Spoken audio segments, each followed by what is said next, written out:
Governor John Hickenlooper wrote a letter to lawmakers this week, possibly threatening to veto a bill that would move the child abuse watchdog position from the executive branch to the legislative branch. Hickenlooper wants the ombudsman to stay in the executive branch through a Type 1 transfer, granting more independence, but child advocates disagree. Eric, this seemed like a very important issue that confused me very quickly, and I didn't know about the differences between what branch and the other, but I do remember seeing an awful lot of stories about child welfare, and that a lot of folks want to see that improved. I don't know how this all comes together, but what did you make of the letter and Governor Hickenlooper's stance on this issue? It was interesting in the sense that this is not a governor who's used the veto pen very much. He's been criticized for completely lacking a veto pen when some people thought maybe he should pull it out more frequently. The fact that he has picked this issue to threaten that veto on strikes some people, myself included, as rather curious.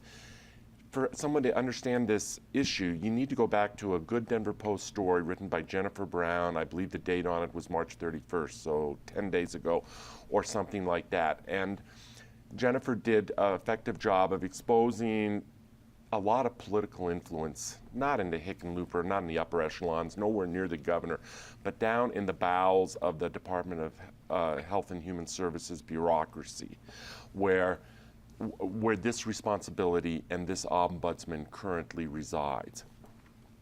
In an ideal world, you would think, no, the legislature should not be running watchdog programs outside perhaps of the auditor's function.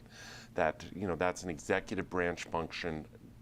Government should run out of the executive branch, not out of the legislative branch. But here, given the history we've had in Colorado of problems with child welfare, you do need an effective watchdog, ombudsman kind of role. And given Jennifer Brown's story in the Post, you question about how that is being carried out as currently structured in the department, the Human Services Department. So I don't know how it ultimately comes down. It strikes me as curious where I started, that this is where Hickenlooper is going to draw the line on this particular issue. Penn, what do you think? Do you agree with Governor Hickenlooper's position? I do, because it's the principle, and Eric touched on it. The legislative branch passes laws, including the budget. They're only in town 120 days a year. They're gone 245 days. They're not equipped, structured, nor constitutionally is it anticipated they should be running state government on a day-to-day basis. That's the prerogative of the executive branch and the governor. And so I think just for that technical reason, his threat of a veto is appropriate. Now, what the legislature ought to be doing is looking at the Jennifer Brown story and some other things and determining what sort of legislation is needed to put some more guardrails on the program and to make sure that there's more reporting, more transparency, but that the ombudsman's office is really getting the authority it needs to do what it ought to do. But moving into the legislative branch is absolutely the wrong way to do this. As a state, we've gone too far with some of these Type 1 agencies where the legislature sort of wants to dally in running parts of state government, which they're really not constitutionally authorized to do nor practically equipped to do. So I think the governor's threat in this instance is the right thing. It's too bad it's this subject matter that's caused this friction, because this is a difficult subject for him, because there are problems with how his administration has sort of dealt with the ombudsman's office.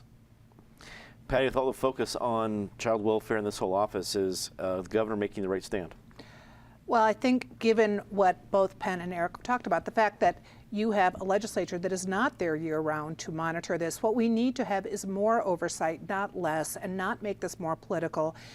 This structure is new for the Ombudsman Office, so no one wants more kids to be harmed. You have to think they're going into it with the best possible intentions. We have other new programs. We've got call-in centers. There's a new call-in number. There are a lot of different programs the state has initiated to end the problems. But clearly the legislature would be smart to put maybe some more oversight in the program, but they can't run it themselves.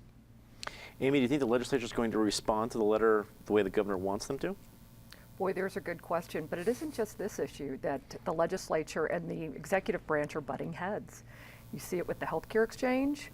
You see it with the Electric Consumers Protection Act. So this is just one of several issues where the legislature, frustrated with the executive branch and their actions, are looking to obviously exert their influence in a way that whether you agree or disagree, they certainly have a responsibility to Coloradans, and might be more oversight, but I don't think the governor is going to get exactly what he wants from the legislature.